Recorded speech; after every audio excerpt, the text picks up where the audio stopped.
Welcome to the Divorce Diaries podcast. One man's anonymous and live account of if he should get a divorce or stay married. He's been cheated on, and he's cheated. Protecting the innocent with changed voice patterns, the omission of names, ages, and genders. His authentic journey and account of the daily events of his marriage are helping him sort out his feelings and not get lost in the ups or the downs. New episodes are released daily. Welcome to the Divorce Diaries podcast. Entire seasons are released on Patreon weeks before anywhere else at Divorce Diaries Podcast Patreon page. Link in description. Now for today's episode. My daughter just came over and spent the night, and I got a call midweek last week, and the call said, for my soon-to-be ex-wife, the call was, hey, I was speaking to our daughter's therapist, and the therapist said that maybe we should have family therapy, the four of us. I really don't see why we would. It's my personal opinion, but they have been in therapy, or I don't know who's been in therapy, who's not, and that's the topic of this discussion. So there's been a new manipulation tactic. My wife, as soon-to-be ex-wife, now has my daughter or daughters in with another therapist, and she didn't tell me. And it's showing me after the first therapy debacle with one therapist seeing my wife and my two kids, there was a lie narrative that was told. All the information wasn't shared. And I had a session with this therapist as well, and kind of just said, hey, I'm here to help, whatever help you think you need. And after the pleasantries were exchanged and she told me how great my kids were and how sweet they were, she said, hey, so what happened? I told her what happened, and she's like, whoa, I don't have that version of the story. And I said, yeah, I wouldn't think that you would. My wife tends to tell stories that leave out any detail that would show her in any negative light. So it doesn't surprise me that you don't know that this happened and that happened and that happened.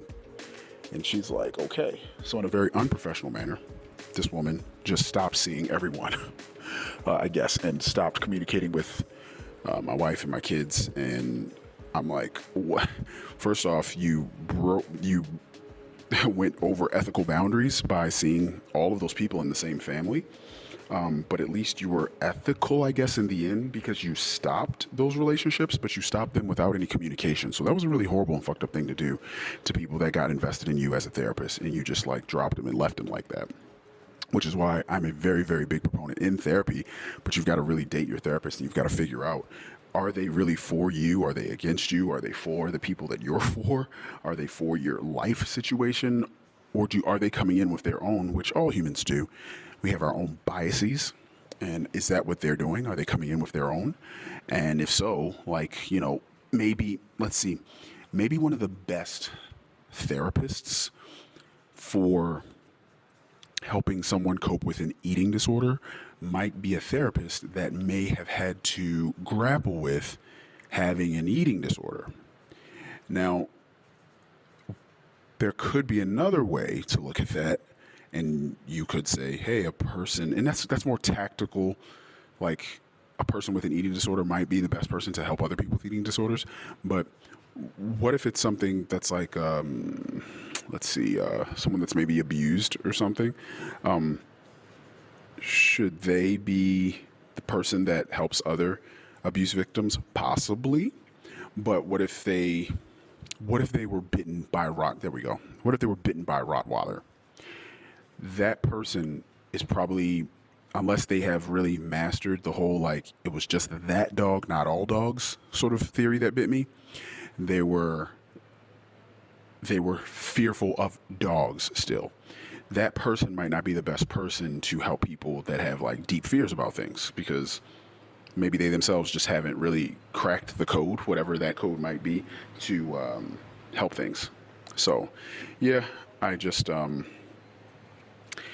find it horrible that my soon-to-be ex-wife put my daughter, or potentially daughters, in with another therapist, because now I no longer have access to any of their medical records, which I have the ability to get as their parent, but she secretively moved me over to another therapist, and I can tell you that she secretly did it because of a text that I got from my older daughter. And she says, "Did you and blank talk about her therapist while she was there? Please tell the truth." That was shortly after I dropped her off. So that quickly, I dropped off my daughter, and within an hour, they sat her down, pumped her for information, and said, "Oh wow, I can't believe you told your dad about our new therapist. You weren't supposed to do that." And they'd seen her for a session, and she told me, because I said, "Hey, your mom gave me a call last week. Looks like I'll probably be joining you in a therapy session soon because your mom gave me a call and asked me to join." She's like, "Oh yeah, with my new therapist." And I'm like, "New therapist? Oh, okay. Didn't know you had a new therapist. All right, sounds good. Well, maybe I'll join you."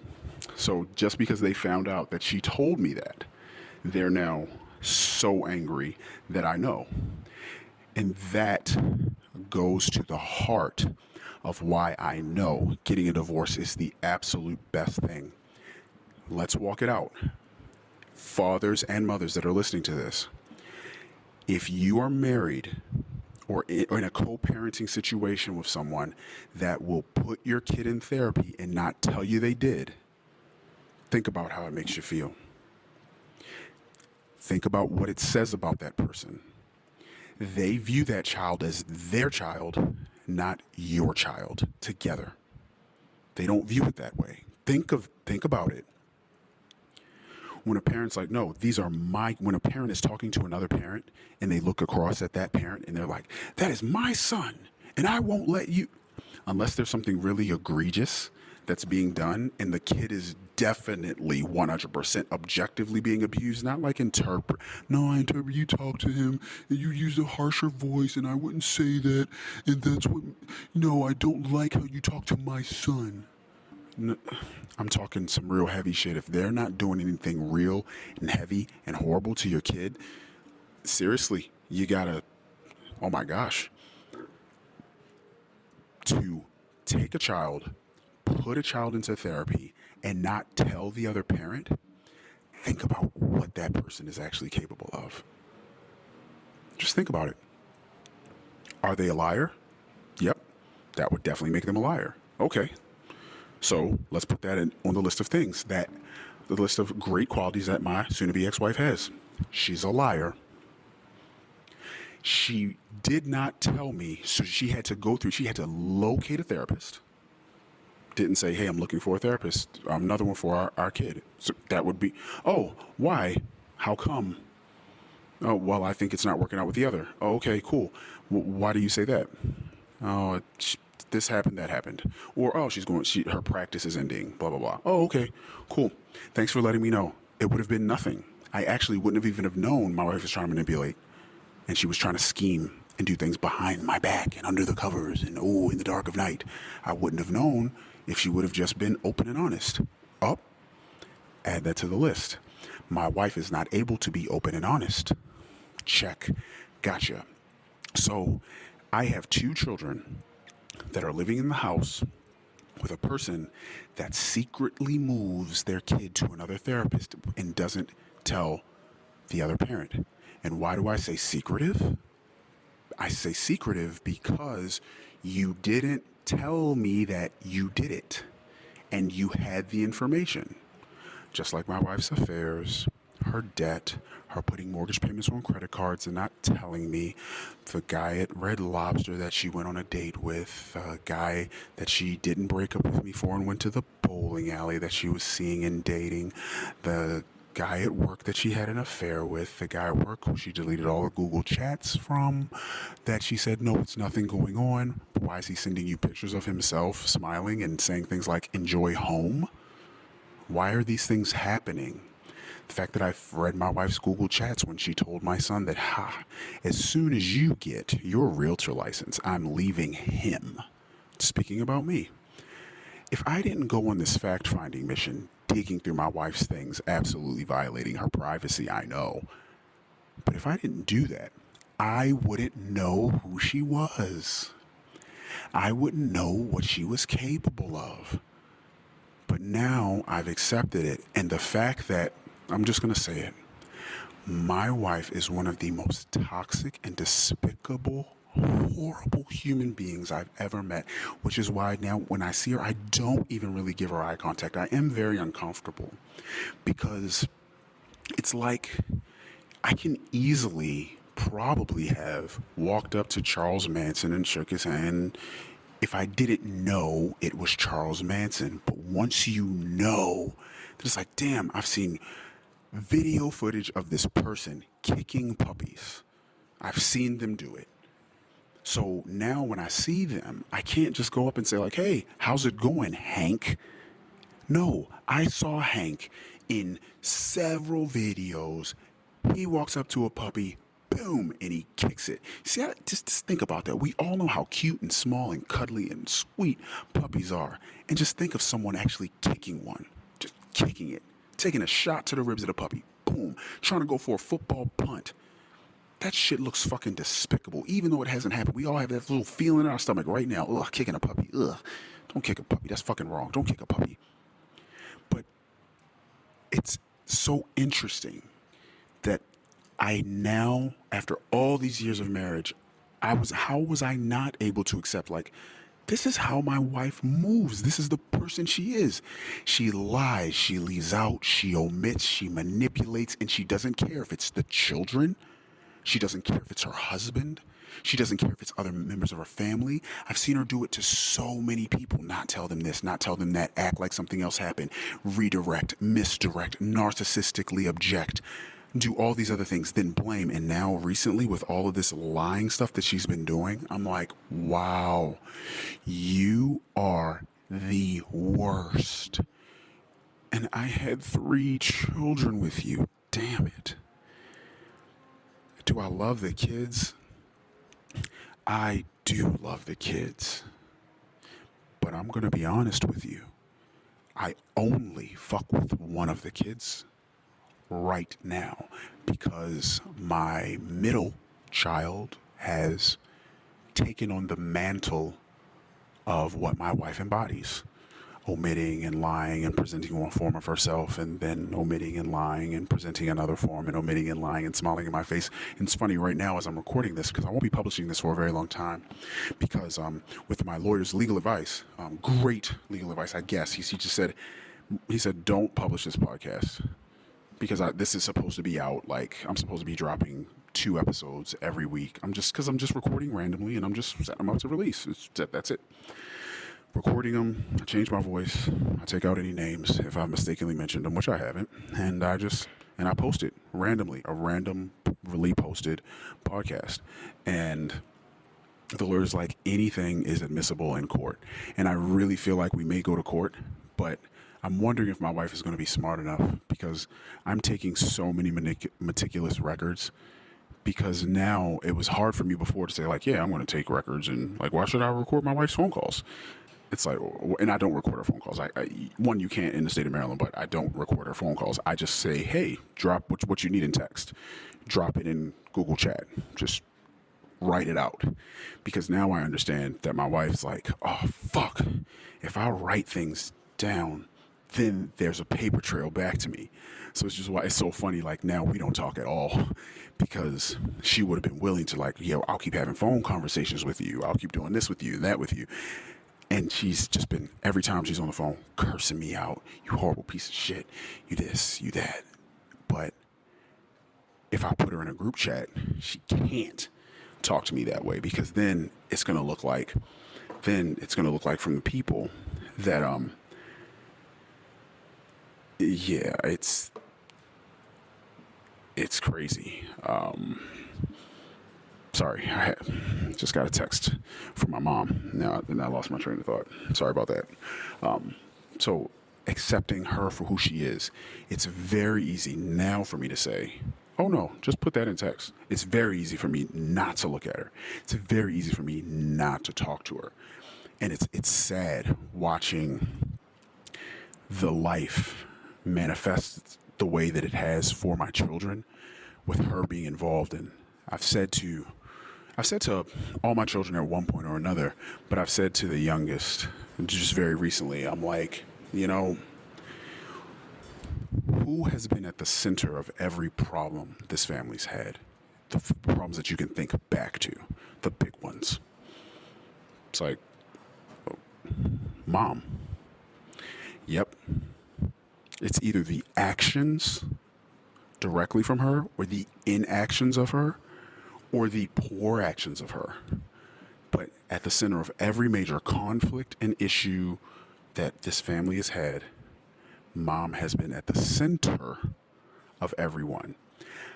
Now, a lot of times it can look like dad might have been, because it's like, well, I'm engaging with her and I'm fighting with mom about the problem. But if the problem is, oh, someone didn't clean up their room, well, I'm like, hey, like, why didn't you tell the kid to clean up his room? The kid's supposed to. Why'd you let the kid go out without cleaning the room? Oh, I didn't really want to. Okay, kids come down and mom and dad are arguing. And what does it look like? Dad is saying something negative with negative energy toward mom. And dad's bigger, mom's smaller, blah, blah, blah. They're having a marital conversation where dad is trying to figure out for the life of him why didn't you follow through with what you were doing? But the kids don't know that because kids have never been married. So they don't understand that marriage is a little bit more about duty. They don't understand that marriage is about support and not undermining. But when people do that, when people don't support or people do undermine, that causes it anger and friction and everything. And a lot of times things can be centered around sort of discipline, and the discipline that's either being had or not had, and or expectations. And kids are kids, they don't know. So it's been very tough with her, with me having to accept, and the rest of the kids are either refusing to accept or watching my youngest one, which is really painful. She's just like slowly understanding, like, damn it, my mom is not a good person. She's slowly, and this is without me, I'm just like sitting there listening to her talk, and I'm like, wow, this is what it looks like, me just watching a person get sort of red pilled, getting a person to understand that they're being unplugged from the matrix. They're just getting it, like, this is who you are. This all now makes sense. I may have to get away from my mother. She's in the worst possible position. What kid wants to? I hated understanding that about my own mother. Like I just said, my mom just texted because she said she has something important to tell me. And I'm like, uh-oh. We don't speak because my mother's one of those toxic, narcissistic people that I have 98% kind of cut out of my life. But my door isn't closed to my mother, and I want to know that she's okay, and I want to, every now and then, I kind of want to see her to put eyes on her to make sure she's okay. But just kind of being around my mom, it's just so toxic. So I just sort of limit my time, and I try to stay away. And just with my me being so overwhelmed over the years of being with my wife, but not really realizing what narcissistic abuse really was, and gaslighting, and the fact that I couldn't accept, and I couldn't fathom the fact that my wife would be intentionally misleading me. I really thought for a very long time that everything that happened was just like the circumstances that my wife had to deal with. I was a bad husband, and I did not create an environment where my wife felt she could be honest with me. I just sort of, I created environments of discomfort that led to my wife withholding information, and I should be blaming myself for the environment that I created that didn't empower her to speak. I felt like I was an abusive husband because of the way I communicated or didn't communicate, or the energy that I put into the family / relationships, and I just made it a fucked up situation for everybody. But I didn't. I always reacted to things that I found out about my wife, things I found out that she did. Here's another one. Think of how you would feel knowing that your wife was going to work every day and giving a coworker in vitro shots for months. It's not the worst thing in the world, right? It's her friend. She's giving her vitro shots, all that. But wait, I'm your husband. you guys don't work in a medical office. You guys have to kind of sneak into a bathroom possibly or go out to a car or wherever you go to do these in vitro shots. That doesn't happen in most people's lives, and it hasn't happened in your life in the past. This is a new thing, and it's kind of one of those nothing burgers. You kind of, hey, come home, and you're like, hey, honey, today was a crazy day. My friend at work, she asked me if I could give her her in vitro shots because she's trying to have a baby. Like, wow, you gave her in vitro shots? Wow, how was that? It was kind of crazy. I mean, I've never really, I'm not a phlebotomist. I don't inject people with things, so I think that was pretty cool. But yeah, just small talk. Here's what happened today. I gave someone a fucking in vitro shot. Okay, whoa. But you didn't want to tell me. So fast forward, this friend was the friend that told my wife, because some guy came up to her friend and said, hey, I like your new friend at work. What's her name? Introduce me. Well, she's married. I don't care. Introduce me. So this friend was the toxic friend that introduced my wife to the guy that she ultimately ended up having an affair with. And the statement that I was told, no, that girl told me, I always, and motherfucker, his name's Kevin. She says, and the bitch friend is named Brittany. She says, well, Brittany told me I should talk to him because she talks to Kevin whenever he has problems with whenever she's having problems in her relationship, she talks to Kevin. So I immediately knew that this horrible girl, Brittany, had already slept with this guy, Kevin, and Kevin went to her and said, hey, introduce me to your friend, which is my wife. And my wife knew fully that she was going to go and fuck a man that had already fucked her quote unquote friend. And my wife was just able to come home every day, not talk about in vitro shots, not talk about anything. She could just come home and sleep like a baby and move like I'm not like, oh my gosh, I'm so hurt because I was cheated on. Oh my gosh, my wife cheated on me, and she did this and betrayed me. No, I'm thinking about the fact that I wasn't even worth small talk, because maybe that's not even the fucking story. Maybe there were never in vitro shots. Maybe that was just a lie. It doesn't really matter.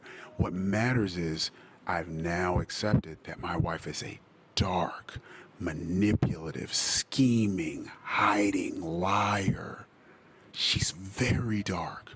It's so easy for me now to not care about what happens with her well-being. I don't wish her any ill. I don't, Dr. Romney, a narcissistic expert, I've watched so many of her videos, and I don't have any ill feelings toward my wife. I am totally disconnected and apathetic. At least I think that I am. I'm exploring that in therapy, but I'm more upset at the fact that I have to unravel some of the pains that my daughter is experiencing. I'm upset, I guess, that my kids that I did once have decent relationships with, I don't really have relationships with them anymore. So I'm just sort of, that part kind of sucks. There's no kind of about it. That part really fucking sucks. And now everything that I'm looking back on, I'm like, oh, that was my soon-to-be ex-wife's input in that thing. That was her negative input into that thing. Oh, wow. And I look back at all the times that I forced my children to go and talk to my wife, and shit, I just fucking realized something else. I just said, whenever my wife and my kids, like I remember my middle daughter, her and my wife were at each other's throats, so to speak, and they were both speaking very permanently about never speaking to each other again. And we were decorating my daughter's old room, and they were both in there, and I said, ladies, come on, like, and I said something to my wife to the effect of, hey, do you understand that if you keep acting this way, and this was in front of my daughter, do you understand that if you keep moving this way, you guys are never going to talk again? And she looked at me with my daughter in the room, and she's like, oh, I know. I get it.